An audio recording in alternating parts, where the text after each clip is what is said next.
In Kingdom Hearts, your biggest enemy is yourself.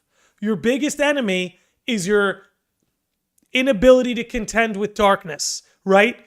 You see that with Aqua here. You see it with Riku in Kingdom Hearts 1. You see it with Sora in Dream Drop Distance. Again, in Kingdom Hearts, the primary enemy is the self. Again, the dark part of the self. It's about integrating that shadow. However, what we know now in modern day Kingdom Hearts, being a master, and again, this is something Aqua teaches us, Riku teaches us it as well, but I believe Aqua teaches it to us first, is that being a master isn't just about keeping the darkness at bay, it's about integrating it, right? If you want to take it from a Carl Jung perspective, it's about integrating the shadow, integrating the darkness. That's what a master is all about. That's why Riku is a master in modern times. That's why Aqua is a master in modern times. And this is why Sora is still not a master. We'll get into that later when we talk a little bit about Dream Drop Distance. But again, Ericus's mark of mastery is a sham. It is a total sham that only made things worse.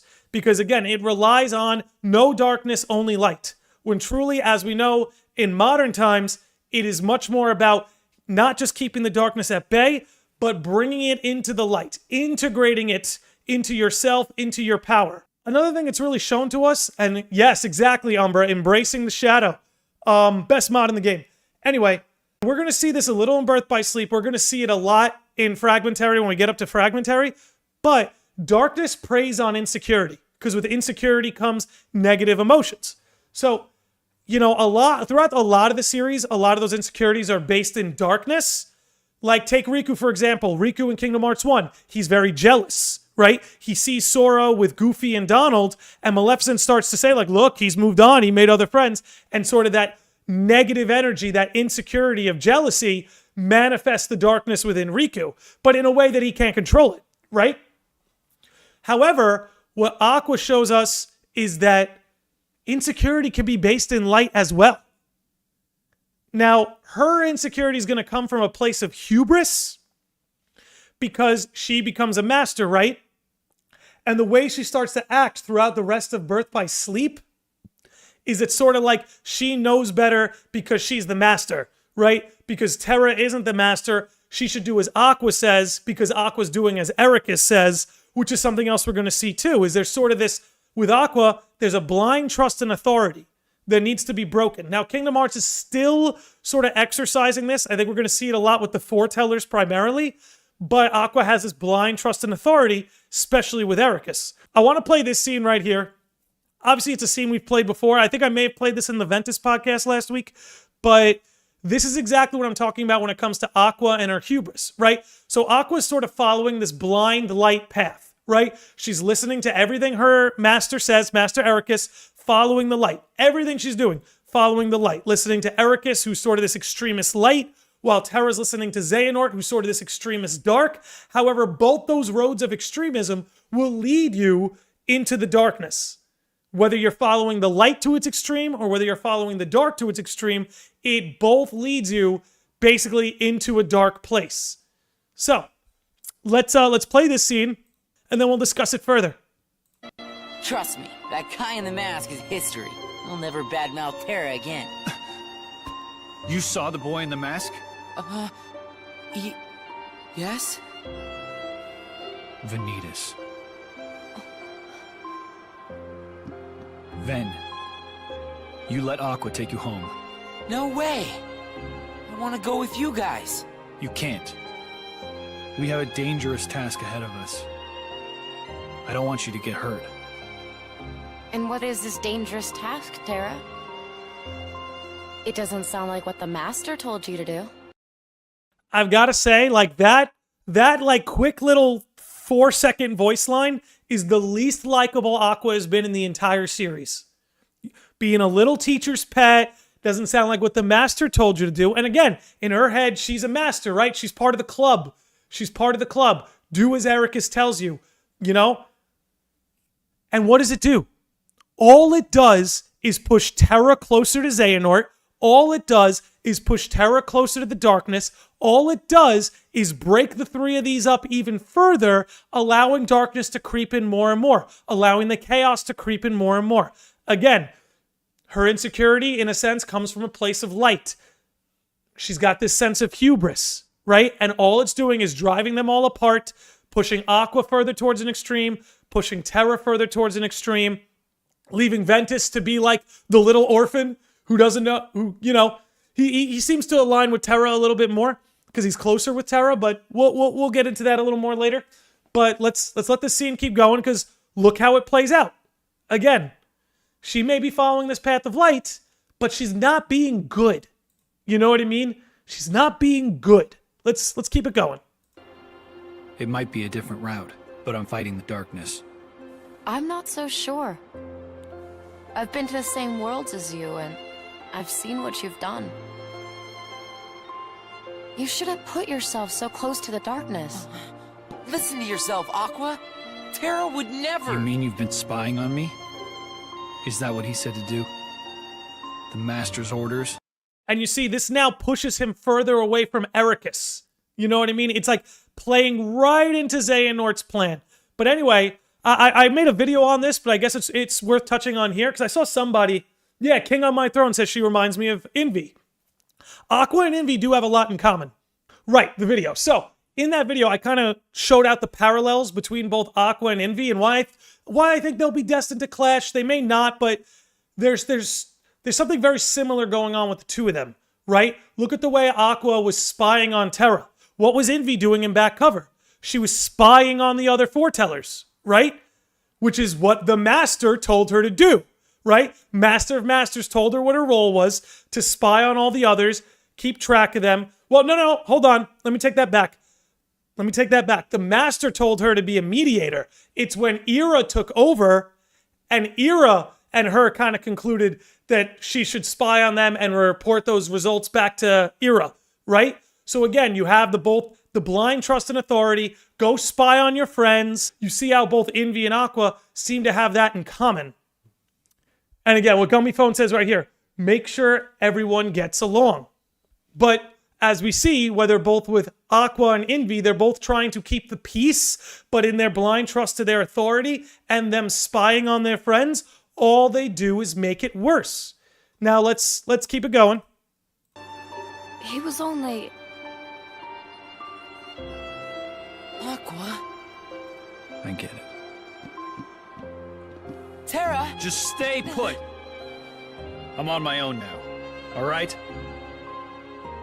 Terra, please, listen. The Master has no reason to distrust you, really. He was just worried. You're off. Damn. Now, you say, I love this because, Aqua makes it to the realm of dark. Aqua has a lot of low points, right? But as far as like her character and integrity goes, this is her bottom. Like, this is the low point of Aqua at this point. She's losing her friends' trust. She's driving them further apart. And we'll really get into this when we talk about Fragmentary Passage. But in Kingdom Hearts, you have villains, you have antagonists, organization, Master of Masters, Master Xehanort. But in Kingdom Hearts, your biggest enemy is yourself. Your biggest enemy is your inability to contend with darkness, right? You see that with Aqua here. You see it with Riku in Kingdom Hearts 1. You see it with Sora in Dream Drop Distance. Again, in Kingdom Hearts, the primary enemy is the self. Again, the dark part of the self. It's about integrating that shadow. But anyway, the world within, which I think is pretty cool. I would not mind if any Kingdom Hearts character made their way back here to the world within, which again is telling you Aqua is going through a very internal journey here. So, take note here. This again goes into what we were talking about earlier. How in Kingdom Hearts, there are villains, there are bad guys, organization foretellers, whatever you want to call them. But again, in Kingdom Hearts, the real enemy is you. That's the real enemy. And until you've contended with that, you're not a Keyblade Master. Here, Aqua shows us that she is not only being confronted with that, but that she is capable of contending with it, at least right now. That's what it's kind of showing us, right? We know in Kingdom Hearts 3 that she breaks, but this is like a good 10 years before Kingdom Hearts 3. No, it's not 10 years. Bit of an exaggeration. It's a number of years before Kingdom Hearts 3. And what it's showing us is like, as down as Aqua is, as depressed, upset, hopeless as she is, she's not completely down and out yet. She still is able to confront herself, confront the dark parts of herself, and keep it at bay. But again, just going to let this play out now. It does show us that, again, the real enemy is ourselves and our capacity for darkness. And unless we are able to control and integrate it, it's going to control and integrate us. But let's let this roll before we move on.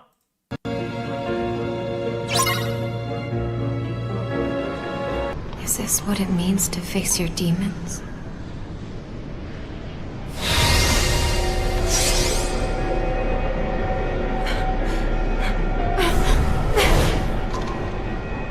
Only your heart is hollow enough to be a demon's. By the way, if you notice, the way I'm gonna rewind it just a little bit.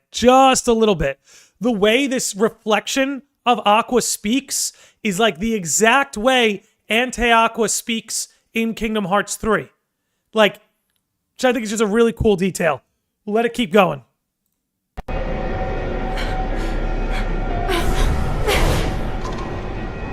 Only your heart is hollow enough to be a demon's. That's not true. My heart is strong. I'll prove it.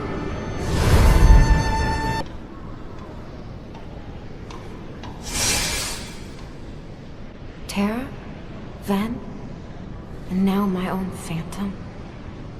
What could it all mean?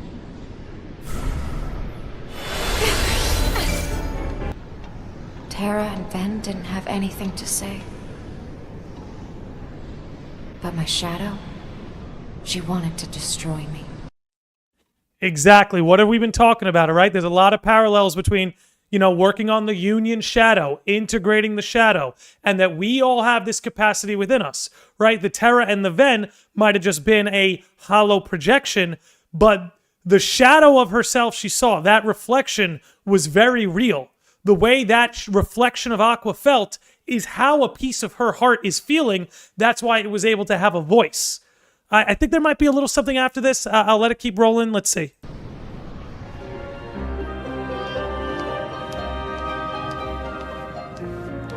No, I think we're done, but let's just double check. Oh, no. Never would have thought I'd become my own worst enemy. And there it is. There it is. I've talked to myself a lot since falling into these shadows. But with the Phantom, it's as though all my doubts have gained a voice of their own.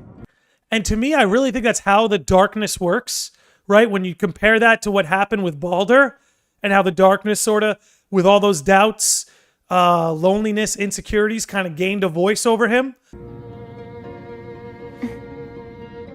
She's the weakness in my heart.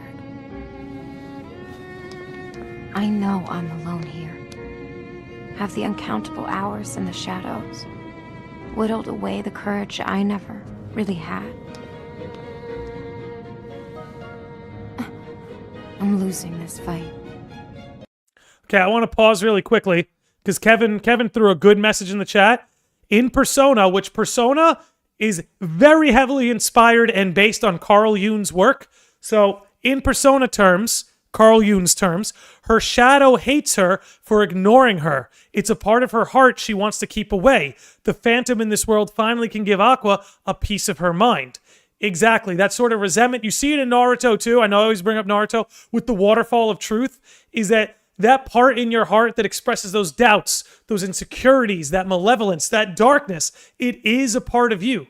And until you accept it and integrate it, it's going to keep coming for you.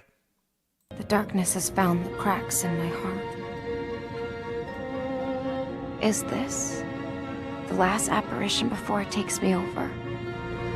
Okay. Another world I know. Okay, so we can pause it here.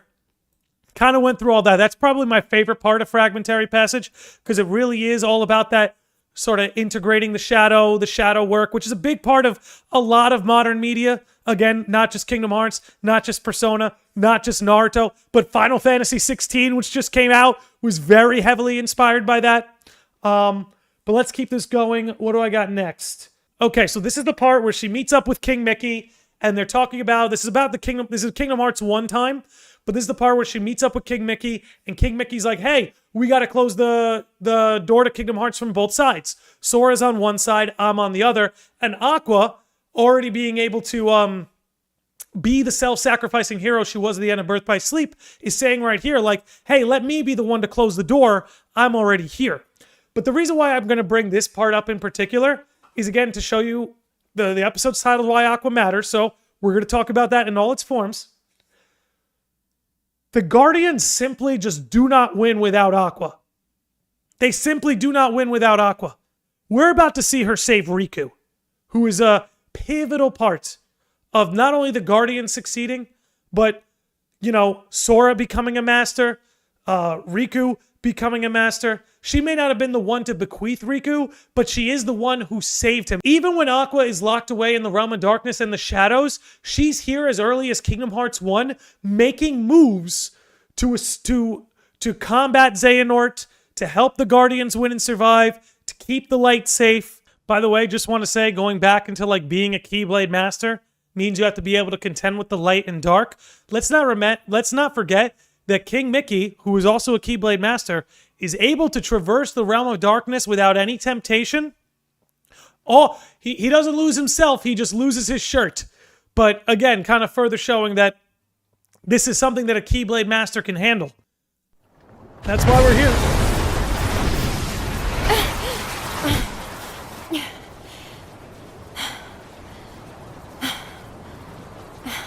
The battle for the Realm of Light is not won. Okay, so we're wrapping up Fragmentary here. This is a very important part, because if you guys can remember, do you remember how Aqua sounded at the beginning of Fragmentary Passage? Do you all remember how depressed, lonely, purposeless she sounded at the beginning of this journey? And now listen to her now. She has this resolve, right? She has this purpose, which again, I'll let it roll, then we'll keep analyzing. Thanks to Terra and Mickey, I know what's at stake.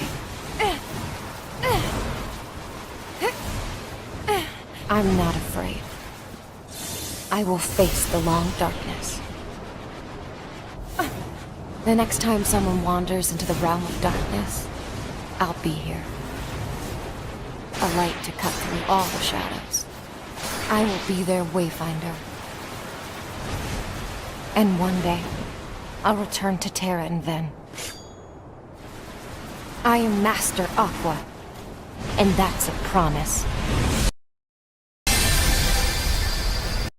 Boom. So, even though at the end of Birth by Sleep, she was in a lot of ways a master, but it's really at the end of Fragmentary Passage, she really knows what it means to be a master, right? And you have to consider everything she went through, right? Whether we're talking Birth by Sleep, confronting her own flaws and hubris, willing to be the self-sacrificing hero, putting her friends before herself, then traversing through the realm of darkness and confronting herself, right? It's only when she confronted herself and integrated that darkness that she really became a master, even in her own eyes. You know, we were talking about that, like, she needs to learn to think for herself. Well, it seems to me right here, she didn't need Ericus to tell her she was a master. She was able to act it out and kind of not convince herself, but show herself. And when you see the transformation from how she was at the beginning of this game to how she is at the very end, she as a character has now just fully transformed. So again, showing us further, like, being a Keyblade Master really comes with integrating the darkness, and that's what so much of her journey in the realm of darkness is about. However, even though she was able to save others and in a sense confront her shadow and the way she was feeling and her doubts, Kingdom Hearts 3 shows us another side of Aqua that I'm a big fan of it, because I think every character in the series teaches us this, but I don't think there are a lot of people who are too hyped to learn this about Aqua.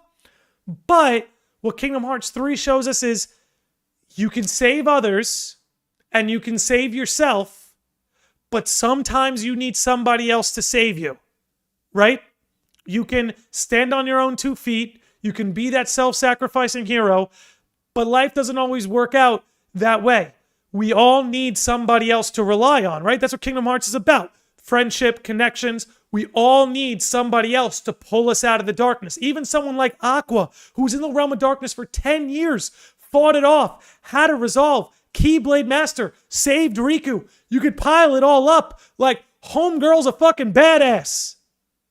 But at the end of the day, even a badass like Aqua needs someone else to save them every once in a while. I mean, again, you see it in the Kingdom Hearts series. Take both Sora, Riku, and Kairi, right? Our front three.